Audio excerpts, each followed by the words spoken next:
Good evening, everyone. Thank you, chairpersons, for allowing me to change my slides. The lipoprotien little a, it was discovered in the year 1963 by Norwegian geneticist, and his name was Kari Berg. It's a small LDL particle which has got an ApoA, which is closely bound to ApoB by a disulfide bond. The precise physiological mechanisms is not completely understood. It is likely to involve the LDL particle with ApoB or LDL particle with ApoA or both. The size of the LDL particle is about less than 17 nanometer, so that can easily enter into the subendothelial space and create an area of atherosclerosis. It appears that ApoA is evolved from plasminogen gene. It shares the same homology, functions are different. The plasminogen has got kringles, the kringle structure 1 to 3, which are not seen in ApoA. ApoA contains kringle 4 and kringle 5. The studies have shown that the kringle 4 has got about 10 subtypes. LPA isoforms have heterogeneity. Most individuals carry minimum of 2 different isoforms. ApoB 100 size is the same in an individual, whereas ApoB size can vary widely.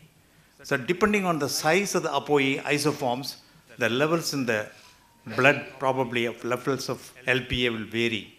This explains the variability in different populations and ethnic groups. The LPA gene is located on chromosomes 6q2627, region encoding the ApoA component of LPA.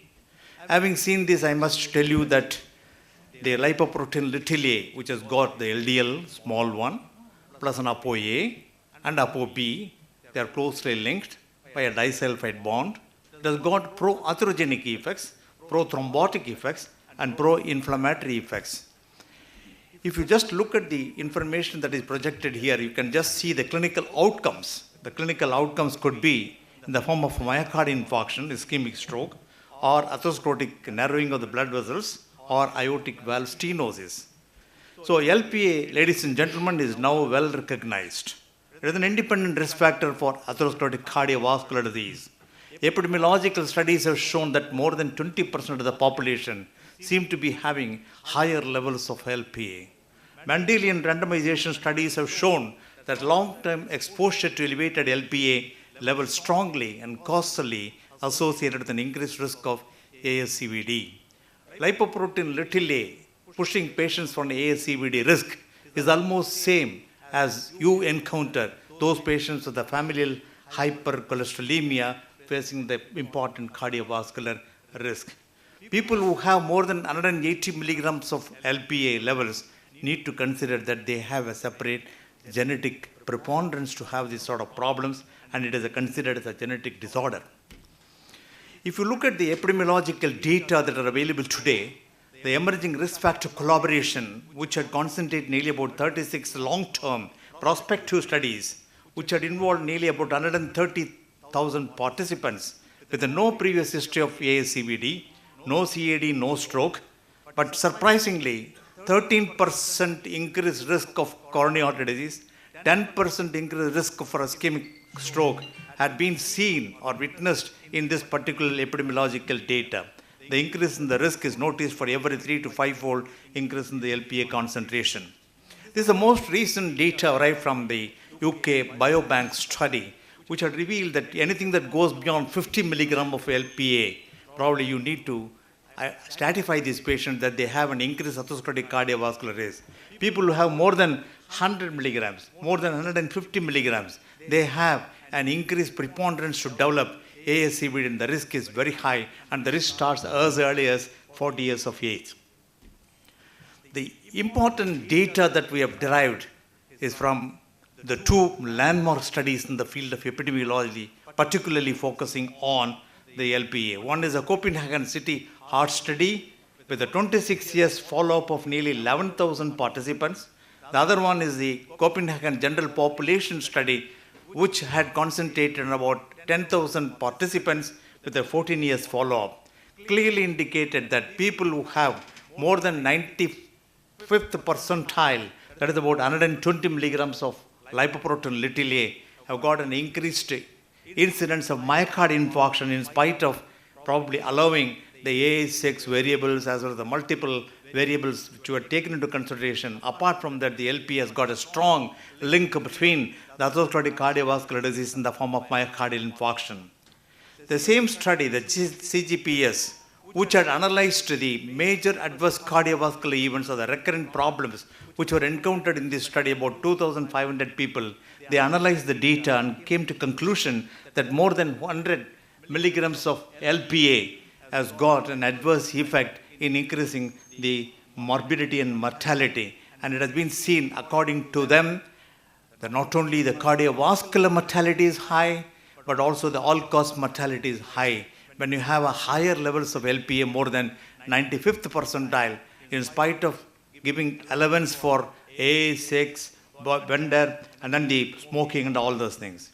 In addition, I would like to draw your attention particularly for the link between the LPA levels and the atherosclerotic, the aortic valve stenosis.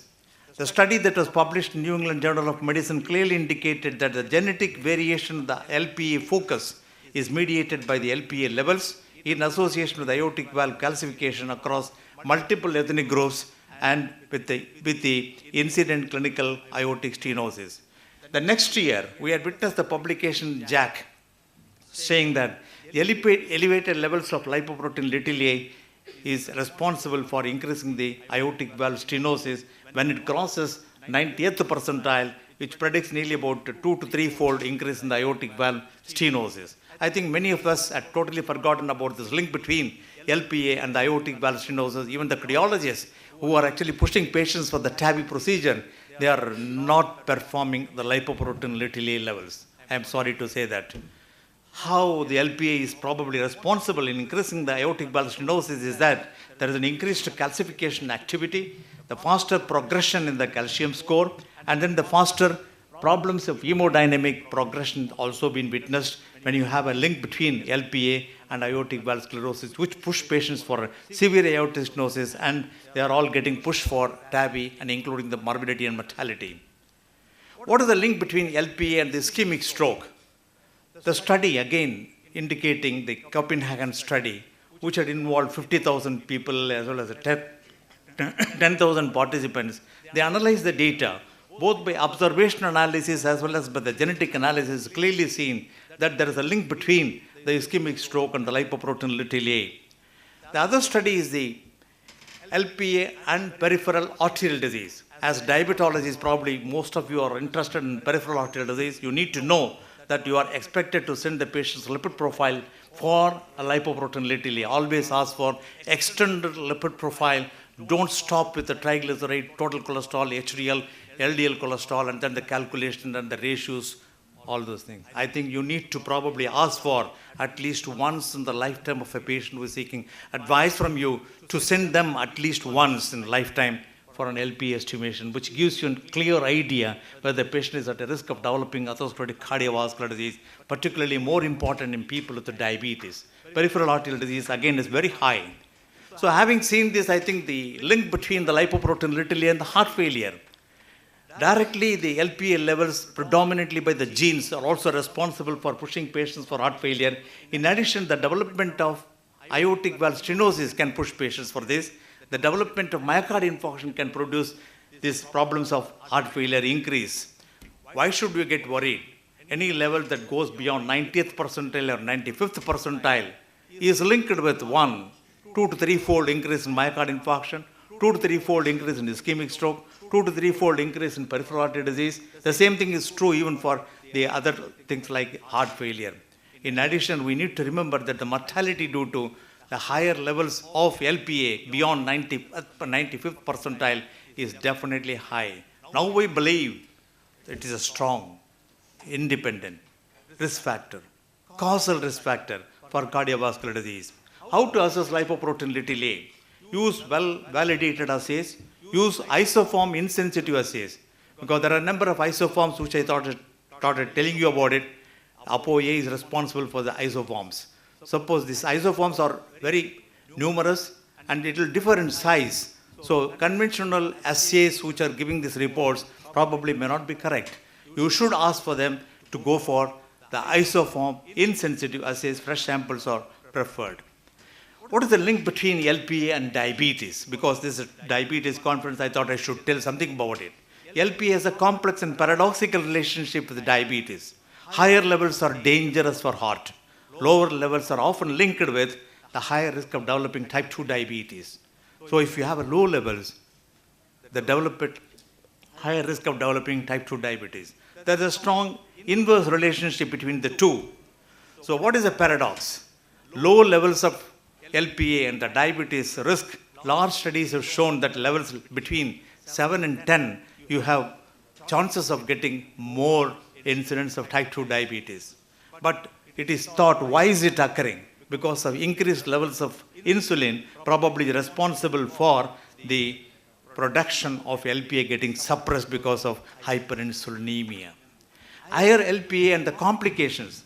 High LPA acts as multiplier for health risk in people with diabetes. It significantly increases the danger for MI, danger for heart attack, stroke, and nephropathy. There is a recent article published only last year in Atherosclerosis, Association of Lipoprotien Little and Diabetes, which had appeared in this journal called Atherosclerosis, and the study is called MISA. There is a multi-ethnic study of atherosclerosis 2025, which had evaluated 4 groups. The first group, lipoprotein little less than 50, no diabetes. You can just see on the top. The second one, again, lipoprotein little more than 15, there is no diabetes. Again, you can see it in the second line. The third one, which is seen in the middle, is yellow. Lipoprotein little less than 50 and diabetes. The other one is the fourth group, lipoprotein little more than 50 and diabetes. People who have more than LPA levels of 50 and above, with the problem of diabetes, are at a high risk of developing CHD, and the survival rate comes down. That is the most important information, what I thought I should share it with you. The levels of more than 50 milligram in people with diabetes should alert you to go for an aggressive management of other lipids other than the LPA, because you don't have a weapon to strongly correct the LPA levels. So this is the way in which things are done, how I was describing it, how LPA levels are linked with the diabetes and producing the complications in various parameters. The message is very clear when you talk about the LPA and the link between LPA and diabetes. LPA may modify the association between diabetes and coronary artery disease. Diabetes may modify the association between LPA and CHD. This is a very simple information, either this way or that way. Please remember that. What are the strategies to lower the LPA? Statins will increase LPA by 10%. All other drugs will reduce LPA. Niacin, good drug. Of course, we don't use it because of the side effects, because there is no benefit in cardiovascular outcome data are actually disappointing. CETP inhibitors, all the studies have failed to show any sort of improvement even in LDL also. CETP inhibitors are very bad except obicetrapib, which has been recently introduced in United States. PCSK9 inhibitor, avalocumab, alirocumab has shown the benefit of reducing the LPA as per the studies. Then LDL apheresis, yes, the same thing is applicable even for LPA apheresis. If you do that, probably 35% reduction can be achieved. The ApoA antisense oligonucleotide can reduce the LPA by about 90%. ApoA messenger RNA, yes, is a small interfering RNA, can reduce even up to 100%. The olpasiran is a drug that was introduced into the market. Not now, we are waiting for the introduction of these drugs. PCSK9 inhibitor, the drug that I was mentioning is alirocumab. The study that was actually performed is the Odyssey outcome trial, which is, can it take only not 2 minutes? 1 minute. Okay, fine, excellent. LPA lowering alirocumab is an independent contributor to the MACE reduction, which suggests that the LPA should be an independent treatment target for ACS. Antisense oligonucleotide, this drug is a pelacarsen. Actually, phase 2 study over. Pelacarsen is, we are waiting for the pelacarsen to get published. The results will be awaited by the end of this year. And then the other one is the olpasiran, is a small interfering RNA. Zerlasiran is another drug which was tried in Apollo trial where it reduced the LPA levels. Lipoprotien and then the molapin is an oral drug. Inclisiran is a drug which is available in our country, can be used. Treatment with the LVL apheresis, again, costly. Many people cannot afford.